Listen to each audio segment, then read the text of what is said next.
À Québec, le premier ministre François Legault a rebrassé ses cartes, a rebrassé ses priorités, prorogation, remaniement, mais visiblement, le mécontentement des Québécois se poursuit. Pierre-Antoine, sondage léger qui montre que les citoyens en ont clairement assez du premier ministre François Legault.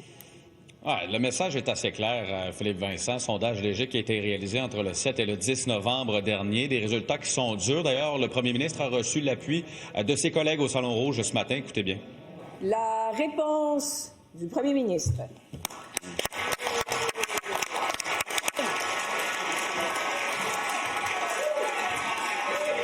Oui, parce que les résultats ne sont pas roses là, pour la CAQ. Regardez d'abord les intentions de vote au provincial. On fait du surplace. Là, on est en hausse de 1 % pour la CAQ, mais on est dans la marge d'erreur et ça ne bouge pas du tout malgré les nouvelles priorités de François Legault.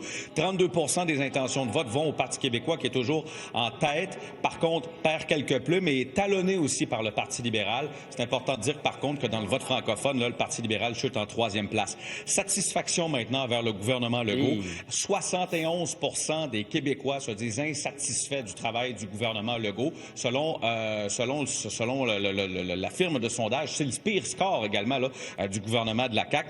Et comme chef de la CAQ, l'avenir de François Legault, 61 % des répondants souhaitent que François Legault quitte. Réaction. Il y a une grande résistance au changement. Il y a des lobbies très puissants qui s'opposent à nos changements. Mais moi, je fais ça pour le bien des Québécois. Monsieur Legault a le courage de faire des changements politiques et le courage de changer le modèle québécois que bien les premiers ministres n'ont pas eu dans le passé. C'est pas ni Pablo, ni PSPP qui auront ce courage ou qui ont ce courage. On a besoin d'un premier ministre économique. Je pense qu'il n'y a pas de meilleure personne pour diriger le Québec. Je souhaite grandement que le premier ministre reste. Je suis convaincu qu'il va rester. Mon premier ministre, c'est François Legault. Avec M. Legault, on a fait mieux que le PQ sur les valeurs des Québécois. On a fait mieux que les libéraux en matière d'économie. On a rattrapé le retard sur l'Ontario. Moi, je vais être candidat aux élections avec mon chef, le premier ministre du Québec, François Legault. Non, mais il y a des mauvaises nouvelles pour le Parti québécois dans ce sondage-là. Là. Ce sont les appuis à la souveraineté, notamment, qui sont en baisse.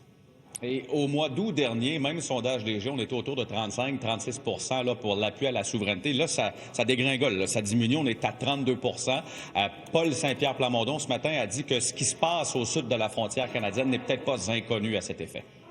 C'est sûr que l'administration Trump, pour certains, suscite plusieurs interrogations, d'où notre démarche en ce moment. À chaque semaine, là, on va publier des réponses sur exactement où se situe l'indépendance du Québec. Pour que l'indépendance gagne, il va falloir qu'on ait des débats sur la meilleure façon de le faire. Ces débats-là sont légitimes, sont nécessaires. Ce qui se dessine, c'est définitivement une lutte à deux entre le Parti libéral du Québec et le Parti québécois, avec des positions très différentes à bien des égards. On ne peut pas s'empêcher de constater le sourire en coin aussi de Pablo Rodriguez, là, le chef du Parti libéral du Québec. Bref, on aura des réactions de la part de Québécois cet après-midi sur RCN. Merci Pierre-Antoine.